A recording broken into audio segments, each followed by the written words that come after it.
So could you tell us a little bit about yourself, your background, where you come from, the work you're doing currently? So my name is Bogoch. I'm a physician and a researcher. I'm based out of the University of Toronto. My clinical work is mostly done at the Toronto General Hospital. I also do some clinical work in parts of Africa. And then my research really is focusing in rural African settings and areas that don't have the best access to healthcare. Right. And how specifically did you get into M-Health? I got into M-Health somewhat accidentally. I've always been interested in general internal medicine and infectious diseases. And after doing some clinical work in Ghana, actually, I really saw the results of having very little access to diagnostic tools.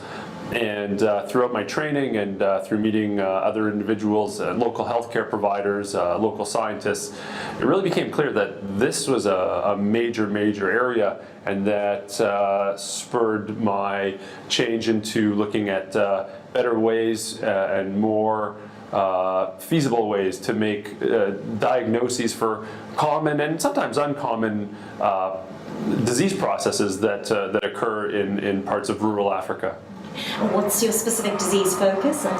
Well, I mean, a lot of the work that I've been doing is focused on what we call neglected tropical diseases, and these are common diseases, for example, the intestinal parasitic infections, schistosomiasis, and what we call soil-transmitted helminths, which are basically worm infections that really affect the poorest of the poor and disproportionately affect children as well. These are terrible diseases because there's issues with what we call morbidity rather than mortality, and these can lead to stunted growth, stunted cognitive development, anemia, malnutrition, terrible issues. And some of the work I've been doing really focuses on how to improve the diagnostic testing for these infections.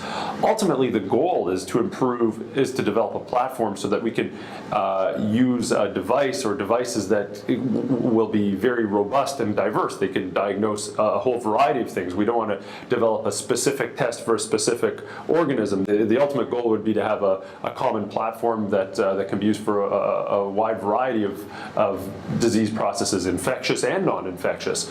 But our early work started with what we would call the low-hanging fruit, which is these intestinal parasitic infections, which can affect up to almost 2 billion people on the planet. Sure. And what are the benefits of the M-Health approach compared to traditional approaches to diagnosing these conditions? Yeah, it's a great question. So a lot of the time, the traditional diagnosis for these infections involves microscopy. And to have a good diagnosis, you need a microscope, you need a steady power supply, you need someone who knows how to use the microscope, and you need to have someone who's able to process the sample. If it's blood, if it's urine, if it's stool, if it's sputum, there's a sample there that needs to be processed before it gets analyzed under the microscope. And what we're trying to do is really simplify that entire platform and use mobile phones or portable or handheld technology to help with these diagnoses. So what does that mean? Basically, is there a way that we can use these mobile devices and use this technology to really help mitigate some of the issues that occur when we use these traditional diagnostic tests? In some, basically, the portable devices are accessible, right? You can move them from place to place. They're small, they're portable, they're battery powered, so they don't rely on a steady stream of electricity. When we're using mobile phones, this is great. I mean, you basically have a computer in your hand. So there's a whole variety of additional technological support that you can add to the diagnostic test. For example, if you can use some sophisticated technology so that the diagnosis is automated. So rather than having a human look at the image and say, it looks like this parasite or it looks like that parasite, can the mobile phone have software integrated into it so that you can remove human error from the diagnosis? Are we at that point yet? Yes, we are at that point. And in fact, there's been some very early trials mostly in laboratory settings, that have shown that what we call computer vision and machine learning might be able to help with the diagnostic process. So some of the earlier work has been done in malaria, and again, this is early on, this is not implemented yet widely, but certainly the arrows are pointing in the right direction that this technology is available and may be very, very helpful. Yeah. Huge step forward. So you said you got into this more or less by accident. So what has surprised you the most when you got to use technology? Well, I think I thought there was going to be two major barriers, and thankfully I was wrong to both of these. One of the barriers I thought was going to be the lack of resources in countries that would need this the most. And I was concerned that, for example, mobile phone technology or mobile networks would be lacking. Completely wrong on that, and that's wonderful news, because their networks are available and are reliable. And if we want to send information, for example, you want to text message or email an image from a microscope to another setting, it's completely possible. So that's one of the issues that was a big surprise. The other area where I was wrong and surprised to be wrong was when we started the early work of putting this technology into the hands of people that will use it in a day-to-day setting. I thought that was going to be a significant challenge. So what I'm talking about is using some of the early devices, some of the beta or prototype mobile phone microscopes, training local healthcare providers how to use them, and integrating them into some community-based screening and treatment programs. I thought we were going to get a lot of pushback, and I was a little bit concerned that they might not be integrated effectively. And I was completely wrong on that as well. And I mean, these are early pilot projects, but they've all been extremely positive, and we can see that there is a hunger to take up this technology. And not only that, the technology is used perfectly, and we can achieve a quality diagnosis for example, malaria, or some of these intestinal parasites that we've been discussing. And this is great news as well, because ultimately the goal is to put these devices into the hands of people that are going to use them in a day-to-day setting, so that there is sustainability of these projects, and that they can actually have benefit and impact to the local community. And I think we're looking at that, yeah. So it sounds that everything is it's running smoothly, walking. Yeah. So what are the challenges that you see to scale it up? Absolutely. So there's tremendous challenges to scale up, and I think when we think of the challenges to scale up, I like to think of them on two fronts. One is sort of the technologic front, and the other is the implementation front. On the technological front, we don't yet have a single device that can do it all. Okay, the devices that are being designed and studied are still in their beta form. There's still some room for design functions to improve, and on some devices, the optics need to improve as well. In addition, some of the things we were speaking about earlier, we would say sort of our I'm from Canada, so I'll say the Stanley Cup, that's a hockey trophy, but maybe the World Cup for football, which most of the world understands, is integrating some of this technology like computer vision and machine learning. There's a ways to go on that front as well. So that's the technological side. And then, of course, there's the implementation side. Even before there's implementation, we need validation studies. We need to make sure that these are studied in real-world settings, not in artificial settings like a laboratory, where the very first phases are done, not even in community or based screening programs that are run by an outside scientist or an outside clinician.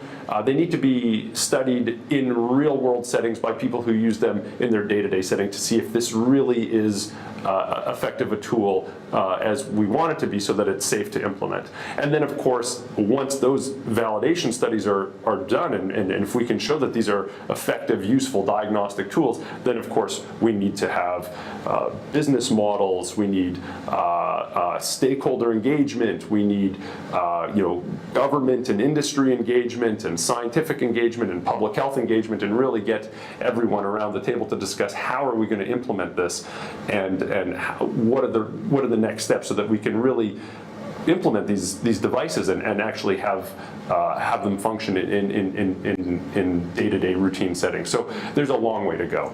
What about the patient acceptability side of it? I mean, is that a big issue? I don't think it really is, because in all fairness, these are diagnostic tools, and in a way, patients are almost sheltered a little bit from this as well. I mean, if we think about the healthcare settings that we might be used to being exposed to, your real exposure to a diagnostic device or a diagnostic tool is, someone might take blood from you, or someone might ask for a sputum sample or a urine sample, or someone might say, I need to get an x-ray. But the patient is almost sheltered from the processing of that sample, and this is really in the healthcare realm and in the public health realm where the sample is being processed and analyzed, and we're making a clinical decision based on the results of the device. So I think the patient acceptability, I don't think patients will know too much about this. What I think they will see is that ultimately at the end of the day, there will be hopefully there will be improved health outcomes, because what these devices can do is really bring equitable care to areas that are most in need. So where they will see the benefit is, perhaps they will have more targeted care because the clinicians and public health providers are better able to make diagnoses at the point of care, rather than transferring people to far-off labs and far-off hospitals, or transferring specimens to far-off labs and far-off hospitals. It costs money. It takes time. There's tremendous issues with doing this in practice, and like you mentioned, the samples get lost.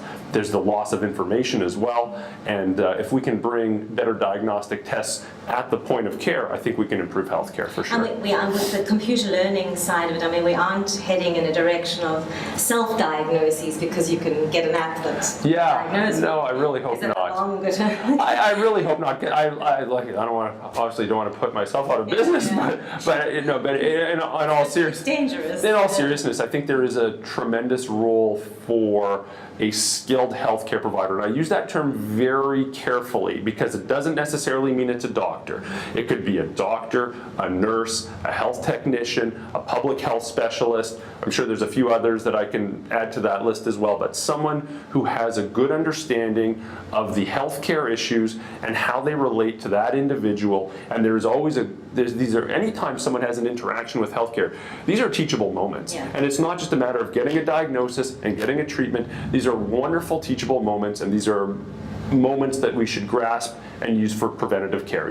Perhaps someone has an infection due to what's called schistosomiasis, which is from contact with fresh water. Well, there's a great opportunity. There's 200 million people in Africa infected with schistosomiasis. This is a huge, huge public health issue. And this is a wonderful opportunity, for example, to teach an individual what the infection is, what it does, how you get it, how you prevent it, how you treat it, and I'd like to think that these diagnostic tools can facilitate those conversations. But it's only one part of the picture. Absolutely. So this is one small piece of a much, much, much larger puzzle. Yeah. Anything else? I was just thinking in relation to self-diagnosis, and you mentioned machine learning, etc. Where do we have the limits? I mean, who's responsible for that diagnosis? I mean, it's normally a doctor, now it becomes an algorithm. So what regulatory issues will follow? Yeah, I mean, this is obviously a very major issue, and luckily, I don't have an answer to that because we're too early in this process. This is going to be a philosophical issue moving forward. And in order, for example, to have a diagnostic test come to fruition and be licensed and regulated in just about any environment, it has to meet many different requirements. But basically, the test has to be really, really good when you study it on a number of different levels and a number of different angles to make sure that it's not dangerous, right? You don't have false positives and you don't have false negatives. And ultimately, at the end of the day, that's a diagnostic test is going to have to meet certain criteria such that it's deemed safe for implementation. And if and when, and I think the answer is when, we start to integrate computer vision and machine learning into many of these diagnostic tests, and this is well beyond infections. This is also in the area of, for example, cancer, diabetes, you name it. this will still have to have the same standards and have to pass the same standards and still have to have the same maintenance and continuous quality improvement regulations in place to ensure that people are getting the best healthcare possible. Yeah. Just finally, what do you think about a roundtable like this? I mean, we're in the beginning of it, but the format and... So first of all, I've never been involved with anything quite like this before, and usually the meetings I go to are rather traditional, where there's a speaker and an audience and a question period. But it sounds like, in order to really make effective and meaningful change, we've got to have parties from all areas included in the discussion and the decision making. And certainly you look around the room and there's science, there's health, there's government, there's industry, all levels of government. And I think having all the stakeholders in one room at one time discussing the hard issues together is certainly the way to make effective change. So I'm very much looking forward to the next couple of days. It's going to be great. Yeah.